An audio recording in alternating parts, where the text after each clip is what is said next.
Alunos, nesse vídeo aqui nós continuaremos falando sobre reações de eliminação, porém o substrato que nós vamos trabalhar não será mais os haletos de alquila, vão ser os álcoois, tá? Então eu vou ter como substrato moléculas de álcoois, beleza? Tá aqui, ó, como substrato. Por que um álcool pode ser substrato para uma reação de eliminação? Vamos pegar aqui, por exemplo, o etanol, tá? Ele pode sofrer reação de eliminação porque ele apresenta um carbono ligado a um elemento muito mais eletronegativo que ele. Desta maneira, o carbono vai ficar com carga parcial positiva, possibilitando então que a reação de eliminação ocorra. Essa reação de eliminação em álcool é chamada de desidratação, ou seja, a molécula do álcool vai perder uma molécula de água. A desidratação é feita fazendo um aquecimento na presença de um ácido forte. São essas condições que faz o álcool perder uma molécula de água e, consequentemente, vai se transformar numa molécula de alceno. E as condições experimentais necessárias para realizar a desidratação do álcool, ou seja, a condição de temperatura e concentração do ácido utilizado, está relacionado com a estrutura do álcool. Um álcool primário é um álcool difícil de sofrer desidratação e por isso ele precisa de um ácido forte concentrado. O ácido sulfúrico concentrado tem uma concentração de 98% em massa e uma temperatura elevada de 180 graus Celsius. O álcool secundário precisa de ácido fosfórico a 85% e uma temperatura um pouco menor do que a temperatura do álcool primário. E o álcool terciário é o álcool que desidrata com maior facilidade, é utilizado na sua desidratação um ácido forte, porém com uma concentração bem menor do que a concentração para fazer a desidratação do álcool primário e a temperatura também menor do que a temperatura dos outros álcools que nós acabamos de ver. Com isso nós podemos organizar o álcool de acordo com a facilidade de sofrer desidratação. Um álcool terciário se desidrata mais facilmente do que um álcool secundário, que se desidrata mais facilmente do que um álcool primário.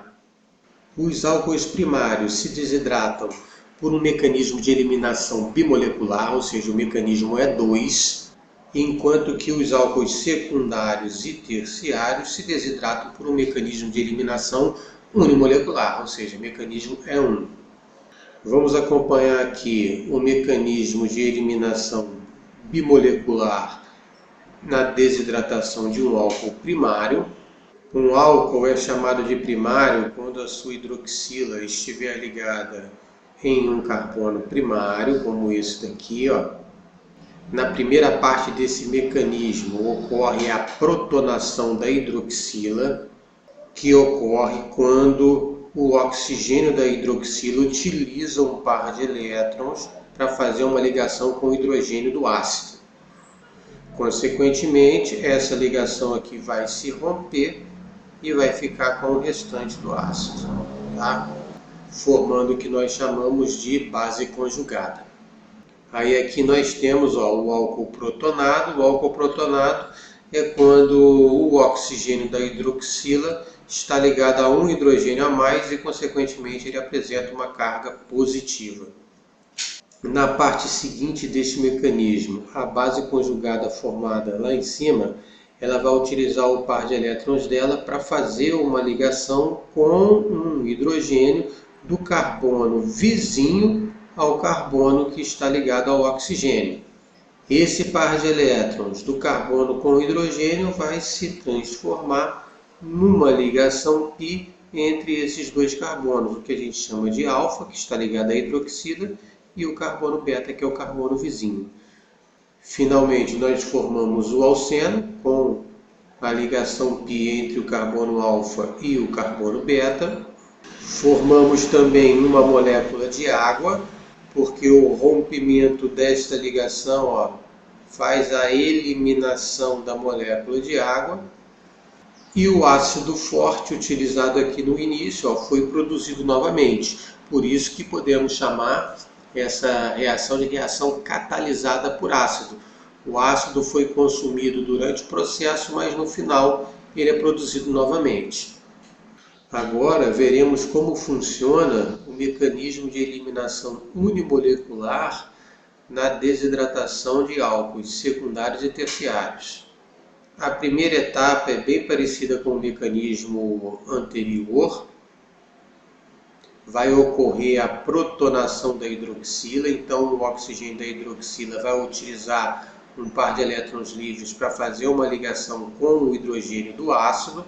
Consequentemente, essa ligação se rompe e o par de elétrons vai ficar com o oxigênio. Assim, nós teremos uma molécula de água e aqui a molécula do álcool protonado, ó, o oxigênio com um hidrogênio a mais e, consequentemente, com uma carga positiva. Na segunda etapa, ocorre a formação do carbocátion devido ao rompimento da ligação do carbono com o oxigênio. Ó, o par de elétrons da ligação fica com o oxigênio, que é mais eletronegativo. Estou formando aqui uma molécula de água, que é o grupamento de saída, e temos a formação de um carbocátion, uma espécie química com carbono com carga positiva. Na terceira e última etapa, uma molécula de água utiliza seu par de elétrons livres para fazer uma ligação com um hidrogênio de um carbono vizinho ao carbono positivo, ou seja, vai retirar hidrogênio de um carbono beta. O par de elétrons do hidrogênio com o carbono beta vai se transformar numa ligação π entre ele e o carbono alfa, produzindo então aqui, ó, um alceno com uma ligação π entre o alfa e o beta. E podemos observar também a formação do H3O+, que é a espécie química que está representando o meio ácido.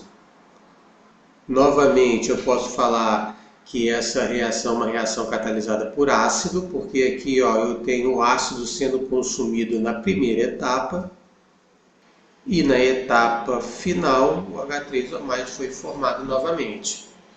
Beleza, galera? Aí termina por aqui a parte do mecanismo de desidratação de álcoois. Valeu aí e até a próxima!